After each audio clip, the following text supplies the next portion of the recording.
Bonsoir, procédons à l'analyse graphique du CAC 40 du 14 octobre 2020. Alors aujourd'hui, le CAC 40 a baissé de très peu, de 0,12% pour clôturer à 4941,66. Alors néanmoins, une bougie quand même rouge qui pèse de tout son poids sur cette bougie verte là qui faisait qu'on avait un yin-yang hier. Aujourd'hui, c'est plus le cas puisque on est quand même un peu plus bas encore. Et donc c'est pas très réjouissant tout ça, à moins que nous reprenions demain, on verra ça. En tout cas, pour l'instant, notre moyenne là de 12 est acheteuse, le parabolique aussi, et le directional index mouvement tient le coup. Donc pour l'instant on reste positif malgré tout. Alors concernant les valeurs,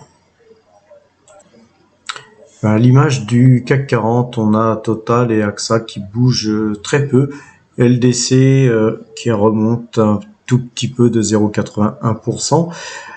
Et puis Air Liquide que j'avais commencé à acheter hier, qui perd 1,5%. Sans quoi GTT plus 1%, Thales moins 0,43% et CNP plus 0,94%. Tout ça en ordre dispersé pour vous dire que il ne s'est pas passé grand chose sur les valeurs du CAC 40.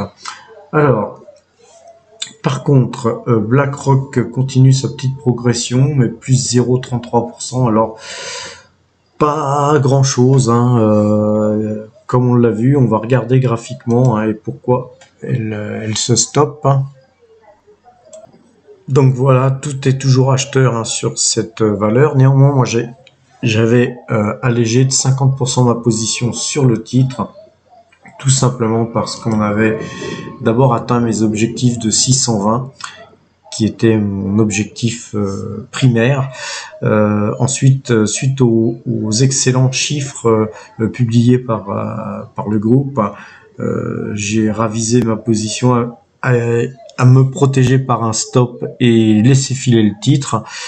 Par contre, là, on voit bien que sur le Bollinger, là, qui est en violet, on voit bien que voilà, le titre était sorti du Bollinger. Néanmoins, la valeur cherche à taper sur les hauts du Bollinger et continue à en ressortir. Donc, il n'est pas impossible qu'elle continue dans sa progression, mais avec un rythme beaucoup moins effréné, freiné par justement cette bande Bollinger. Donc le plus prudent sur une configuration comme ça, c'est de sortir au moins la moitié de ses titres, ce que j'ai fait. Et si elle continue à monter sur les 650, 660, il est fort probable que sur des prix pareils, je réfléchirai, mais je sortirai certainement au moins la moitié de l'autre partie de la position. Voilà, sinon sur le portefeuille de Giro, aujourd'hui j'ai un petit peu bougé. C'est quelque chose qui s'est fait hier. Je vous avais dit que j'avais acheté 15 d'Orient. Bon, elle prenait presque 5% dans la journée aujourd'hui, donc 5% en moins de 24 heures. J'ai tendance à les prendre, donc j'ai pris.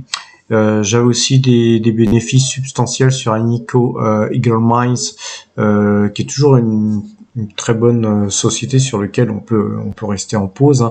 Moi, j'ai pris pour faire un peu de liquidité parce que je voulais acheter Seagate Technology, Frontline et Apache. Donc on voit Apache, j'ai acheté à 9,60, elle est maintenant à 9,81, j'ai acheté il y a à peine une heure de ça. Frontline, c'est pareil, j'ai acheté à 6,82, on est à 6,92.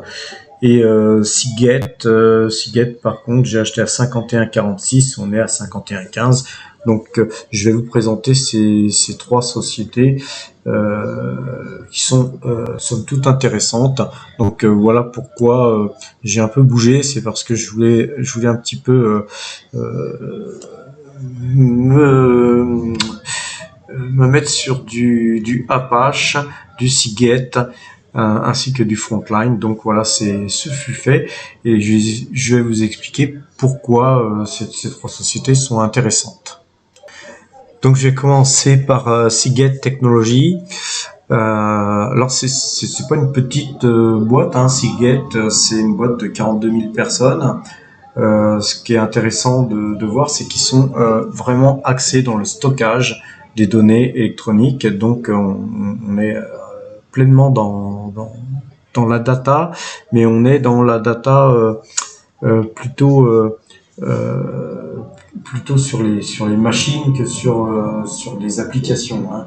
Donc c'est surtout des constructions de plateformes, des disques durs, mais des choses de très très haute performance. Je vous encourage à aller voir leur site internet, hein. Ils ont un site internet, hein, www.seagate.com. Allez voir ce qu'ils font. C'est sympa, c'est une belle boîte. Et ils sont surtout en fait un petit peu comment dire, une société qui est sur du hardware. Je cherchais le nom depuis tout à l'heure. Ils sont sur du hardware, donc qui permet justement la connexion entre les semi-conducteurs et les data. Donc c'est vraiment une boîte sympa. C'est de la technologie, du matériel informatique. Donc voilà pourquoi je voulais être sur ce secteur. C'est assez longtemps que je voulais y être. Maintenant, regardons le graphique. Alors voilà, je vous ai dessiné un petit range. On voit bien qu'il y a un range haussier qui se dessine sur la valeur. On voit qu'ici le gap là ici a été largement comblé, mais que malgré le comblement de ce gap, on continue la progression. Je pense qu'on devrait continuer sur les plus hauts ici, qui sont au moins à 55. On a si on se met sur on va se mettre sur du monthly.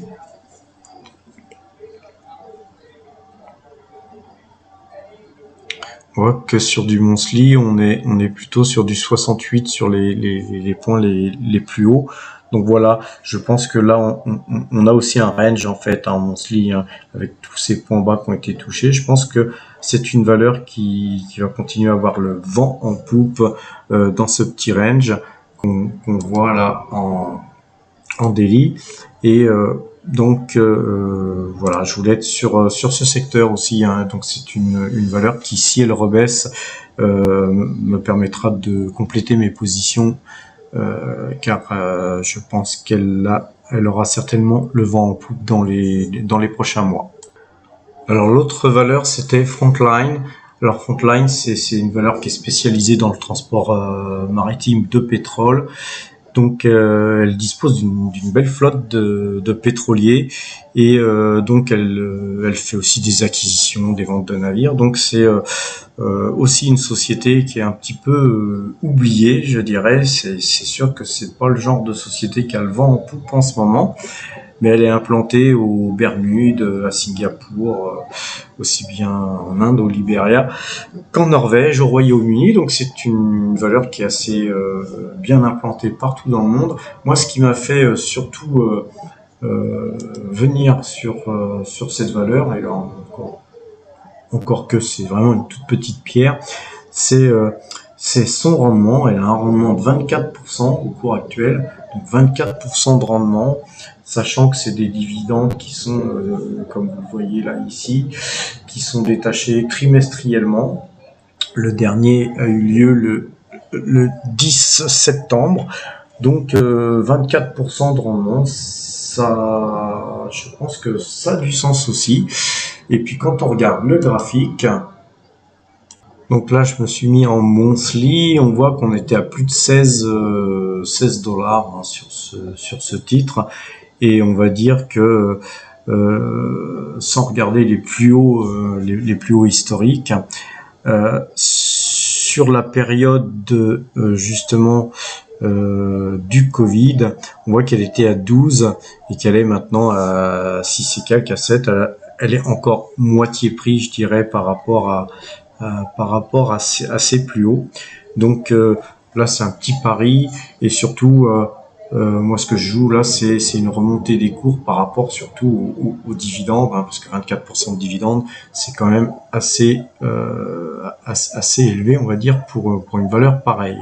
Et puis aussi, c'est que graphiquement, là, on est acheteur sur tous nos systèmes, tous nos indicateurs. Donc voilà, petit achat sur cette valeur Frontline qui gagne en fait 2,62% aujourd'hui. Et comme je l'ai acheté un petit peu plus bas et qu'elle était en baisse, bon, j'ai acheté en fait aujourd'hui, je dois gagner un peu plus de 3,5% sur la valeur pour l'instant, donc à suivre. Et sinon, l'autre valeur, c'était Apache Corporation. Or, c'est pareil, hein, Apache Corporation, c'est une superbe valeur américaine aussi, hein, qui est spécialisée dans l'exploration de pétrole. Et donc, voilà, c'est une très belle société, et qui verse aussi des dividendes important, je crois. On va regarder ça. En tout cas, elle prend 5,42% aujourd'hui. C'est pareil, je l'ai bien acheté aussi aujourd'hui. Mais quand on regarde les finances, alors on s'aperçoit que pas de rendement en 2020 parce qu'elle a fait un cut sur son dividende 2020 suite au Covid. Par contre, c'est une valeur qui a tendance à verser du 3,91% de dividendes. Par contre, en 2021 et 2022, ce sera seulement 1% de prévu. Mais tout ça, ce n'est qu'une prévision. En tout cas, quand on regarde le graphique, ce qui m'a moi surtout importé, c'est le graphique sur cette valeur. Donc c'est une valeur qui a valu 142 $ et des broquettes, même 149 $ sur les plus hauts. Aujourd'hui à 9 $ et quelques en monthly, hein, c'est un graphe en monthly. On peut dire que la valeur n'est pas très très chère et que ça vaut le coup de tenter un petit achat là-dessus, sachant que quand on regarde graphiquement en daily, on est passé acheteur sur le Directional Index Mouvement. On a là, pareil, un achat sur le Parabolic SAR, et la moyenne 2 jours, 12 jours devrait croiser, hein, parce qu'elle a failli croiser là, mais ça n'a pas été assez puissant, donc le marché est venu redescendre, prendre de la force pour taper sur la moyenne 12. Si on casse ça aujourd'hui ou voire demain, vous voyez, quand on croise la moyenne 12, hein, vous voyez les mouvements que ça peut faire. Donc on pourrait avoir un mouvement qui nous amènerait très certainement sur cette zone-là, qui est quand même du 14 $. Donc il y a quand même il y a à gratter, hein, il y a du pognon à faire sur ce mouvement s'il a lieu. Donc voilà, j'ai posé une petite pierre aujourd'hui. Alors vous voyez, dans notre deuxième liste, hein, la liste sous surveillance, on voit que DCP Mainstream, elle prend presque 9% aujourd'hui. C'est un petit peu le même genre de société que Apache. Pendant le Covid, j'ai beaucoup gagné d'argent sur DCP Mainstream, mais aujourd'hui, j'ai choisi Apache, qui a beaucoup moins monté en fait que DCP Mainstream. Maintenant, sinon, on voit que sur le marché américain, il se passe pas grand-chose aujourd'hui. On est plutôt sur des prises de bénéfices sur pas mal de valeurs. Donc voilà, faut rester prudent. Comme vous le voyez là sur le compte de Giro, j'ai fait quelques petits allers-retours, j'ai fait des ventes sur des valeurs où j'avais gagné un petit peu, ou d'autres où j'avais gagné à peu près 5% en une journée. Regardez bien ma vidéo sur le money management. C'est comme ça qu'il faut travailler, hein. Même si on gagne un tout petit peu d'argent ici ou là sur 1% ou sur 5% de son capital, faut pas paniquer et se prendre la tête quand on a des valeurs de fonds de portefeuille qui baissent. C'est parfois même soit le moment de reconforter ses positions. Et là, je vais vous reparler de Total, de AXA, de LDC, Coca-Cola, Air Liquide. Là, en fait, j'ai commencé une ligne Air Liquide récemment. Pourquoi? Parce que bon, je suis beaucoup déjà sur Total, donc si elle continue à baisser, je continuerai à compléter mes positions sur Total. Par contre, Total et Air Liquide sont sur des secteurs différents. Et Air Liquide est surtout aussi sur l'hydrogène. Donc en fait, de commencer à avoir une ligne sur Air Liquide alors que j'étais sorti sur les 140, je vous avais conseillé de sortir sur un objectif de 140 bien qu'elle était un peu plus haut. Quand on est sur du 135, c'est peut-être le moment d'y retourner pour peut-être un peu plus longtemps, à se poser sur cette valeur d'une manière plus puissante et un peu plus sur le long terme. Donc on a le Directional Index mouvement qui est acheteur. Là, on a le Parabolic SAR qui vient de se mettre acheteur malgré la baisse d'aujourd'hui, puisqu'on a ouvert un peu plus haut. Donc voilà, comme j'avais pris des bénéfices sur BlackRock, petite prise de position sur Air Liquide. Et je me tiens prêt, effectivement, si elle redescend dans cette zone-là, pour continuer à augmenter ma ligne sur Air Liquide. Pourquoi? Parce que en fait, après réflexion, d'avoir du pétrole, du gaz, d'être dans les énergies solaires, d'être dans l'électricité comme Total, c'est très bien, mais il manque quelque chose à Total. Effectivement, c'est ce que fait Air Liquide, c'est d'être dans l'hydrogène. Donc voilà, pour pallier un petit peu à ce manque de multi-énergie que Total a, bien que Total est super bien placé dans la multi-énergie. D'avoir du Air Liquide, ça a du sens parce que ça permet de compléter ce que Total ne fait pas. Donc au niveau de diversification des énergies, c'est une très bonne chose. Maintenant, pourquoi être dans le secteur de l'énergie? Moi personnellement, je crois beaucoup au secteur de l'énergie parce que aucune économie ne peut fonctionner sans énergie. Et beaucoup de gens ont un slogan en tête, c'est quand l'énergie va, tout va. Enfin, quand l'immobilier va, tout va, je veux dire. Et moi, j'aurais plutôt tendance à dire quand l'énergie va, tout va.